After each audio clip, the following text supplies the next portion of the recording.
오늘은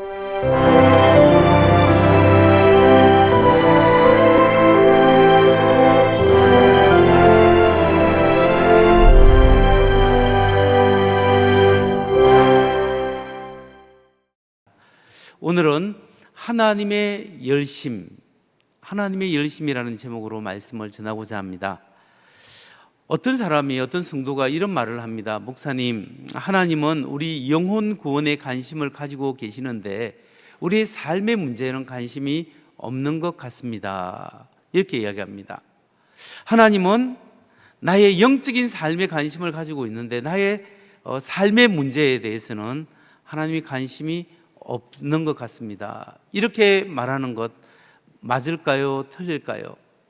여러분, 우리가 믿는 하나님은 우리의 영혼 구원에, 우리 영적인 문제에 관심을 정말 가지고 계십니다.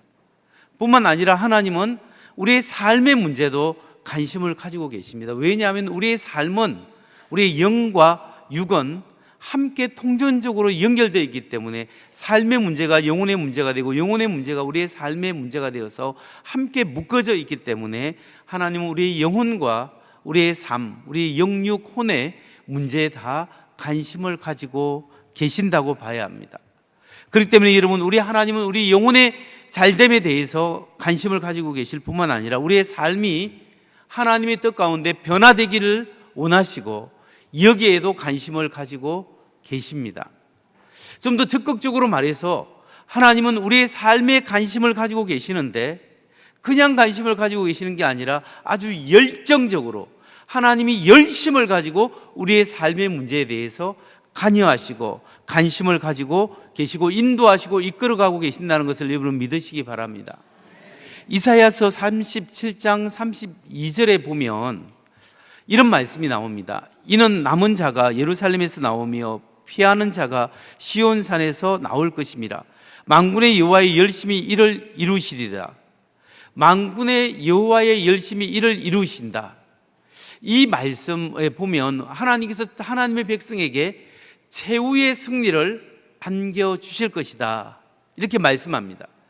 만군의 여호와의 열심히 이를 이룰 것이다. 이 말씀은 성경 여러 곳에서 계속 반복적으로 말씀하고 있는 말씀입니다. 그렇기 때문에 여러분, 하나님의 열심히 오늘 우리의 삶을 인도하시고 우리의 삶이 하나님 나라 갈 때까지 이끌으시고 인도하신다는 사실을 여러분 꼭 믿으시기 바랍니다. 그래서 오늘 우리는 이사야 65장의 말씀을 통하여 나의 인생을 향하신 하나님의 열심이 어떻게 표현되고 있는가, 이 문제에 대해서 한번 살펴보려고 합니다. 여러분, 나를 향하신 하나님의 열심이 우리의 삶 속에 어떻게 나타나고 있겠습니까? 성경은 우리를 향한 하나님의 열심이 어떻게 나타난다고 말씀하실까요? 첫 번째로, 하나님의 열심은 하나님이 미리 준비하시고 먼저 찾아오심으로 나타나고 있습니다. 우리가 하나님을 찾는 것이 아니라 하나님이 하나님의 열심으로 먼저 우리를 찾아오시고 먼저 우리에게 하나님께서 자신을 알리고 계신다, 이 사실을 여러분 믿으시기 바랍니다. 이사야 선지자는 하나님이 열성적으로 하나님의 사람들을 만나기 위하여 하나님이 먼저 찾아오신다고 이야기합니다. 심지어 하나님을 모르는 사람들, 하나님을 거부하는 사람들에게조차 하나님은 하나님의 열심으로 그 사람들을 찾아가신다라고 말씀하고 있습니다. 이사야 65장 1절과 2절을 세 번역 말씀으로 한번 봅니다. 나는 내 백성의 기도에 응답할 준비를 하고 있었지만 내 백성은 아직도 내게 요청하지 않았다. 누구든지 나를 찾으면 언제든지 만나려고 준비를 하고 있었지만 아무도 나를 찾지 않았다. 내 이름을 부르지도 않는 나라에게 나는 보아라, 나 여기 있다, 보아라, 나 여기 있다 하고 말하였다.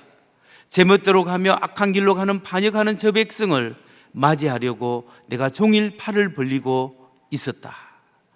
이 말씀에 보면 하나님이 먼저 준비하시고 하나님이 다가와셔서 내 여기 있다, 내가 여기 있다, 나를 좀 봐다오, 이렇게 하나님께서 말씀하시고 하나님께서 팔을 벌리고 온종일 내가 여기 있다, 나를 좀 맞이하여다오, 하나님이 찾아오신다고 말씀하고 있습니다. 여러분, 사람이 하나님을 먼저 찾지 않습니다. 범죄한 인간은 하나님께 숨어 있습니다. 사람을 찾아오시는 분은 하나님이에요. 범죄한 아담에게 아담아 아담아 네가 어디 있느냐, 하나님이 먼저 찾아오셨습니다. 마찬가지로 하나님께서는 우리 주위를 맴돌면서 하나님 가운데 경외하는 하지만 하나님 중심으로 살지 않는 우리들에게 찾아오셔서 내가 여기 있다라고 이야기합니다. 여러분, 이사야 65장 2절 하반절을 보십시오.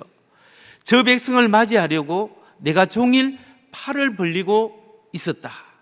성경에서 하나님이 팔을 벌리고 있었다, 이 표현은 주로 하나님의 심판을 이야기합니다. 하나님이 손을 들고 계신다라는 것은 하나님의 심판을 말씀하시는데, 예외적으로 오늘 이 본문에서는 심판이 아니라 하나님의 간청이에요. 나를 좀 받아오, 내가 너에게 가고 싶다, 너와 함께 하고 싶다, 나를 좀 받아라고 하나님께서 우리에게 간청하고 하나님께서 우리에게 빌고 계시는 모습이 바로 이 모습이라는 겁니다.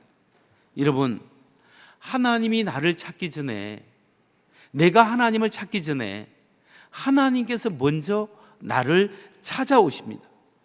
여러분이 하나님께 회개하기 전에 하나님께서 여건을 만드시고 사람을 보내시고 사건을 만드셔서 하나님을 앞에 돌아올 수 있도록 하나님이 모든 여건을 준비하고 계시고 제발 나를 만나다오 라고 부탁하시는 분이 우리가 믿는 하나님이십니다. 여러분, 나는 주로 은혜 받을 준비가 안 됐습니다. 나는 하나님께 봉사할 준비가 되지 않았습니다.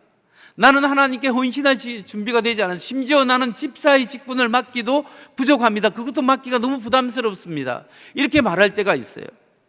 여러분, 나는 하나님 앞에 나아가고 하나님 은혜 받을 준비하지 않고 하나님 다음에 할게요, 하나님 다음번에 은혜 받고 다음번에 그 일을 할게요 라고 다음이라고 미루지만, 하나님은 이렇게 부족하고 인약한 우리들을 향해서 찾아오셔서 아니야, 지금이 은혜 받을 때야, 지금 내가 너와 함께 하기를 원한다, 지금 내가 너를 부를 뿐만 아니라 내가 너를 찾아왔다, 지금 나를 좀 만나다오, 하나님께서 우리에게 외치고 찾아오시는 분이 바로 우리 하나님이신 것을 믿으시기 바랍니다.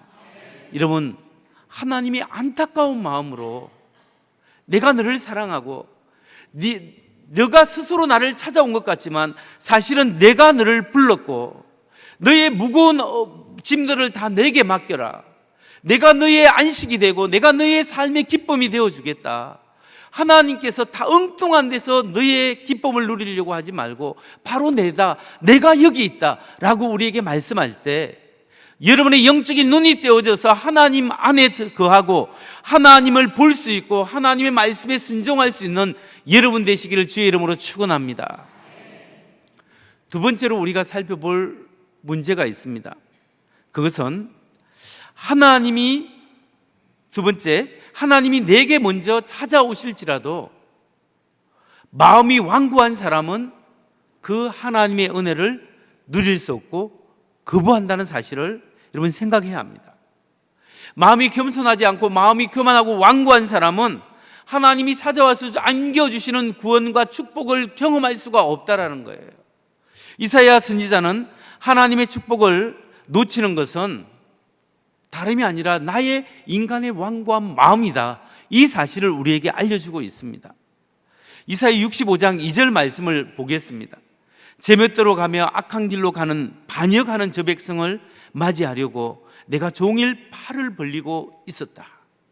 지금 하나님이 여기서 팔을 벌리고 간청하고 있는 대상이 누구죠? 자기 마음대로 살고 악한 길로 계속 걸어가는 반역하는 저 백성. 여기 반역하는 백성 할 때 반역이라는 게 완고한이라는 뜻이에요. 엄격하고 융통성이 없고 결코 만족하지 않는 사람들, 하나님을 은혜가 주어지지만 거꾸로 사는 사람, 그래서 교만한 사람, 완고한 마음, 이런 마음을 가진 사람들을 향해서라도 하나님은 팔을 벌리고, 비록 그가 돌아오지 않을지라도 하나님은 계속해서 내가 여기 있다, 나를 좀 받아오, 이 사건 저 사건 이 사람 저 사람을 통하여 하나님께서 계속적으로 우리에게 말을 걸고 있다는 것을 성경은 우리에게 말씀하고 있습니다. 그럼에도 불구하고 아무리 팔을 벌리고 기다려도 마음이 교만하고 완고한 사람은 하나님의 말씀에 귀를 기울이지 않고 도리어 하나님을 떠나고 반역하고 우상을 섬기는 데 열심을 품게 되는 겁니다. 이사야서 65장 3절 말씀을 봅니다. 이 백성은 동산에서 우상에게 제사하며 벽돌 제단 위에 분향하며 내 앞에서 늘 나를 분노하게 만드는 백성이다. 완고한 마음을 가진 사람은 하나님을 보지 않을 뿐만 아니라 엉뚱한 것에 우상을 섬기고 그게 마음을 두고 그것을 의지하고 그것이 자기에게 뭔가 기쁨과 인생의 만족을 주겠거니 그걸 섬기게 된다는 거예요. 사도 바울이 신약에서 복음을 전하다가 자기의 고민하는 점이 있었는데 그걸 오늘 이사야서 65장을 통하여 해결한 게 있답니다. 사도 바울이 자기가 복음을 수십 년 동안 복음을 전하다가 든 워문이 있는데 그게 워문이 뭐냐면 천 몇백 년 동안 하나님의 말씀을 듣고 하나님의 돌보심을 받았던 유대 백성들은 복음이 전했을 때 그 복음을 듣지 않는다는 거예요. 돌아서지 않는데 그동안 하나님의 말씀을 듣지 않았던 이방 민족들은 이방 사람들에게 복음을 전하니까 이 사람들이 복음 안으로 들어오더랍니다. 유대인들에게 복음을 전하니까 몇몇 사람만 겨우 들어오는데 이방 사람들에게 복음을 전하니까 그냥 물밀듯이 사람들이 막 쏟아져 복음 안으로 하나님의 은혜 가운데 들어오더라는 거예요. 이게 왜 어떻게 이런 일이 생길까? 그렇게도 하나님의 말씀을 잘 알았고 하나님의 은혜와 사랑을 받은 유대 백성들은 하나님의 말씀을 듣지 않는데 왜 이방 사람들은 들을까?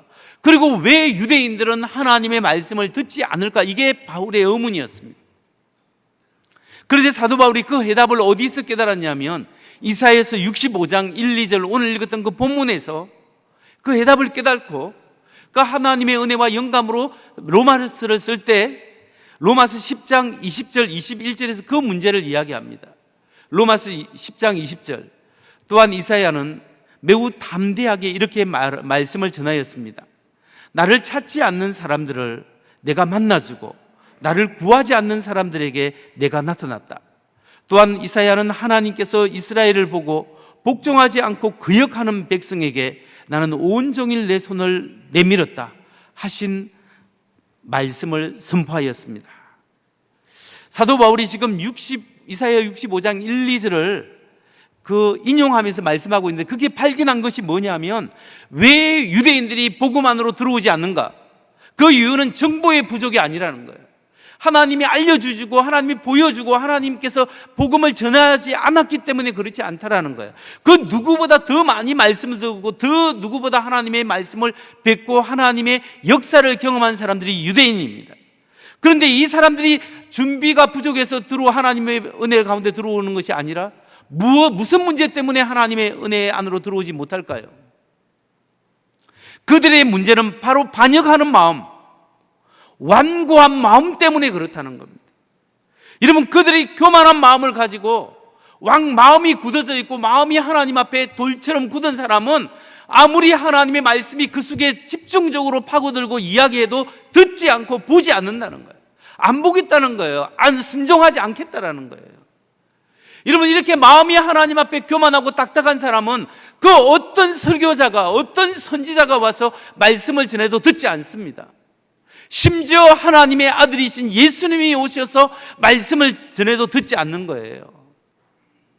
여러분, 실제로 예수님이 역사상 이 세상에 오셨습니다. 하나님의 아들로 오셨지만 사람들이 예수님의 말씀을 들었나요? 천국 복음을 전했지만 듣지 않고 도리어 그분을 붙잡아 십자가에 못 박아 죽였습니다. 완고한 사람들의 마음이 이렇게 표현되는 거예요. 바로 이런 현상을 요한복음 1장 11절에서는 이렇게 표현합니다. 그가 자기 땅에 오셨으나 그의 백성은 그를 맞아들이지 않았다. 하나님이 팔을 벌리시고 나 좀 받아오, 나 좀 받아오, 이 정도가 아니라 진짜 오셔서 그들과 동고동락하고 그들의 아픔 속에 들어가서 하나님의 말씀을 전했지만 이 마음이 굳어있고 교만한 사람은 말씀이 들리지 않고 보이지 않는다. 하나님의 역사를 봐도 그것이 하나님 역사처럼 깨달아지지 않는다는 거예요. 여러분, 우리 마음이 하나님 앞에 굳어있으면 안 됩니다. 마음이 하나님 앞에 말랑말랑하고 주님 말씀하옵소서 부족한 사람이 듣겠습니다. 이 말씀으로 마음이 하나님 앞에 순복하는 사람에게 그 복음의 씨앗, 하나님의 말씀이 들어질 때 50배, 60배, 100배의 열매가 일어나는 거예요. 여러분, 오늘 사실은 여러분이 여러분의 발로 이곳에 왔다고 생각하지만 하나님께서 여러분을 부르신 거예요. 여러분이 스스로 예수님을 믿는다고 하지만 사실은 하나님의 은혜를 베푸시고 하나님이 그 모든 여건을 허락해 주셨기 때문에 오늘 여러분이 누구를 통하여 또 사건을 통하여 어떤 계기든지 이 자리에 앉아 있고 말씀을 듣게 된 거예요. 이 모든 것이 하나님의 은혜입니다. 나의 순종도 있지만 그 순종을 하게끔 인도하신 분이 하나님인 줄 믿고 하나님이 이 부족한 사람을 불러주셔서 천국 복음을 듣게 하시고 하나님 나라의 백성을 하나님을 경배하게 하신 이 특권을 주셔서 감사합니다. 여러분, 인간이 하나님을 찬양하고 하나님을 경배할 수 있는 것이 인간에게 가질 수 있는 최고의 축복이라는 거예요. 그렇기 때문에 기도하시기 바랍니다.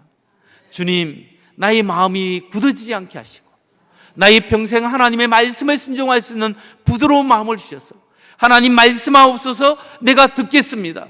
주님 말씀하옵소서 주님 종이 듣겠습니다. 주님 나를 통하여 하나님의 역사가 일어나기를 원합니다. 소원하시고 기대하시고 부드러운 마음으로 하나님 앞에 마음을 갖고서 하나님 말씀이 들어질 때 아멘 아멘 하고 순종해서 열매 맺는 여러분 되시기를 주의 이름으로 축원합니다. 우리가 이제 세 번째로 살펴볼 질문이 있습니다. 그것은 나를 향해서 열정적으로 다가오시는 그 하나님을 만나고 경험하기 위해서 나에게 꼭 필요한 것이 있어요. 하나님이 나의 인생을 관심을 갖고 나를 받아오 하나님께서 관여하시고 도와주기 위해서 다가오시는데 그 하나님의 은혜를 경험하기 위해서 내가 준비해야 될 신앙의 자세가 있습니다. 그게 무엇일까요? 진정한 거룩함이 내게 필요하다라는 거예요. 진정한 거룩함. 여러분, 예수님을 믿는다고 하지만 우리 속에 하나님을 경외하는 진정한 거룩이 없으면 하나님의 은혜를 받을 수도 없고 그걸 담아낼 수도 없고 그 하나님의 역사를 경험할 수도 없습니다. 이런 하나님의 말씀은 오늘 우리가 하나님의 축복을 온전히 누리기 위해서는 진정한 거룩이 있어야 된다. 순종이 있어야 되고 거룩이 있어야 한다는 거예요. 여러분, 이사야 65장 4절에서 5절 말씀을 보세요. 그들은 밤마다 무덤 사이로 다니면서 죽은 자의 영들에게 물어본다. 돼지고기를 먹으며 이방 제사상에 올랐던 고기 국물을 마신다. 그러면서도 그들은 다른 사람에게 멀찍이 서 있으라. 우리는 거룩하니 너희가 우리에게 닿아서는 안 된다. 가까이 오지 말아라 하고 말하는 백성이다. 이런 자들을 내가 참지 못한다.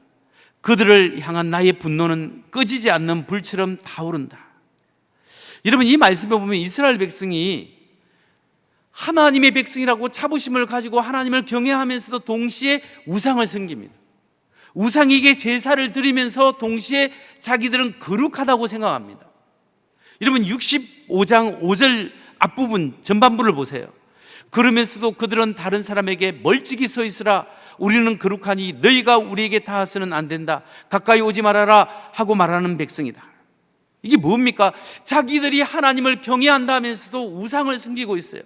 그러면서도 다른 이방 사람들이 오면 어이 부정탄다, 부정타, 불결한 사람 저리 가라 라고 밀어내는 거예요. 자기 스스로 자기가 어렵다고 생각하는 거예요. 자기 스스로 자기 신앙이 최고 좋다고 생각하는 거예요. 자기 스스로 하나님을 잘 믿는다고 생각하는 거예요. 그러면서 다른 사람에게는 밑으로 보면서 배타적이 되는 거예요. 이게 뭐냐면 가짜 거룩이에요. 거짓 거룩은 자기 자신을 드러내고 자기의 영광을 구하고 자기의 만족을 높이려고 하는 행위와 연결되어 있는 거예요. 근데 진짜 거룩은 뭐예요? 진정한 거룩은 언제나 자기 중심이 아니라 하나님 중심이에요. 자기 체면이 중요한 것이 아니라 하나님께 올려드리는 영광이 중요한 거예요. 나의 삶을 통하여 하나님의 은혜가 드러나고 하나님의 역사심을 드러나는 그런 생각하는 것이 진정한 삶의 거룩이에요. 진정한 삶의 거룩이기 때문에 내 신앙 때문에 하나님 앞에 고민하는 거예요.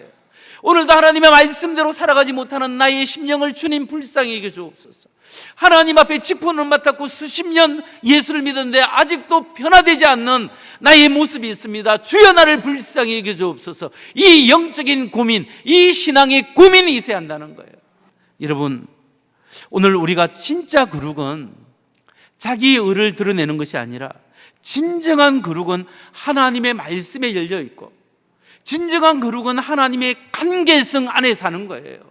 예수님이 내 안에 있고 내가 주님 안에 있고 주님과 내일 대화하면서 하나님 아버지 이 부족한 종을 불쌍히 여기시고 오늘 가정에 이런 문제가 있고 저런 문제가 있는데 주님 먼저 가셔서 좀 도와주세요. 오늘 주님의 뜻이 내 안에 이루어지기를 원합니다. 이런 삶이 하나님 앞에 살아가는 것이 거룩이에요. 그런데 이렇게 살아가는 사람이 특징이 뭐냐 하면 평안과 담대함이 있어요. 하나님이 주시는 평안과 담대함은 하나님과의 관계성 안에서 들어오는 거예요. 여러분, 요한복음 16장 33절 말씀을 한번 봅니다. 같이 한번 읽습니다. 시작. 이것을 너에게 이르는 것은 너희로 내 안에서 평안을 누리게 하려 함이라. 세상에서는 너희가 환난을 당하나 담대하라. 내가 세상을 이겨노라. 아멘. 여기서 예수님과 관계가 있는 사람은 어떤 사람입니까? 평안을 주시는 거예요. 세상에서는 너희가 환난을 당하나 담대하라. 내가 세상을 이겼느니라. 예수님이 승리했기 때문에 우리에게 승리가 있는 거예요. 예수님과의 관계가 있기 때문에 주님 안에서 비록 문제가 있고 여러 가지 어려움이 있지만 그럼에도 불구하고 하나님의 은혜 가운데 살기 때문에 주님 역사하여 주옵소서, 이 믿음이 있기 때문에 우리가 담대할 수 있고 평안할 수 있다는 거예요. 그런데 여러분, 자기 중심적으로 살고 자기 의를 드러내는 사람은 그 마음 중심에 주님이 주인이 아니에요. 말로는 주님이 주인인데 내가 주인이지. 그 자기 체면이 중요해요. 모든 교회 일도 그렇고 모든 일에서 자기 얼굴이 중요해요. 이런 사람의 특징, 가짜 거룩의 특징은 뭐로 드러나는 줄 아세요?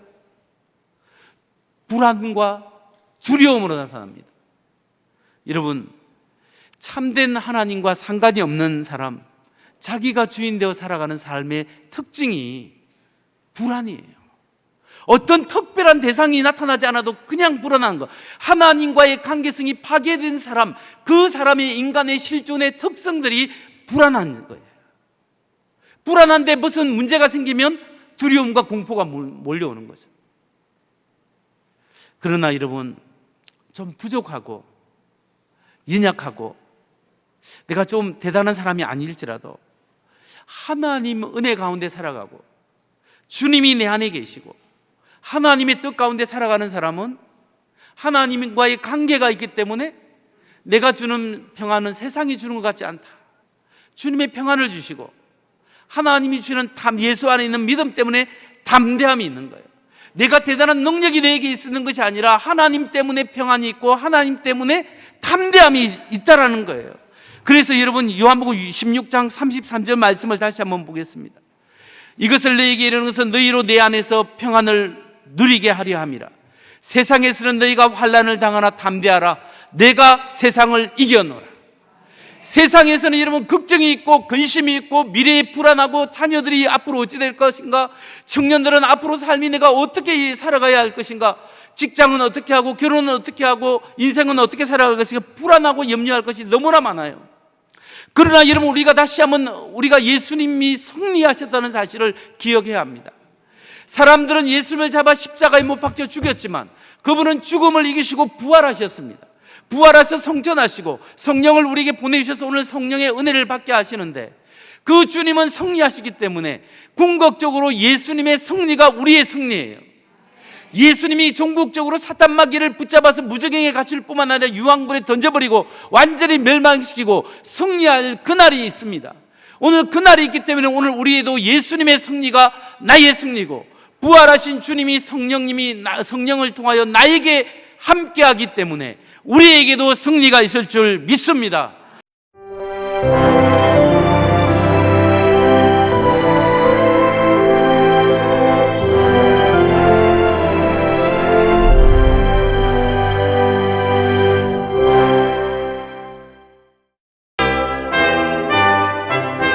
제24회 CBS 전국 청소년 음악 콩쿠르가 8월 26일 토요일 오전 10시 충청대학교에서 열립니다.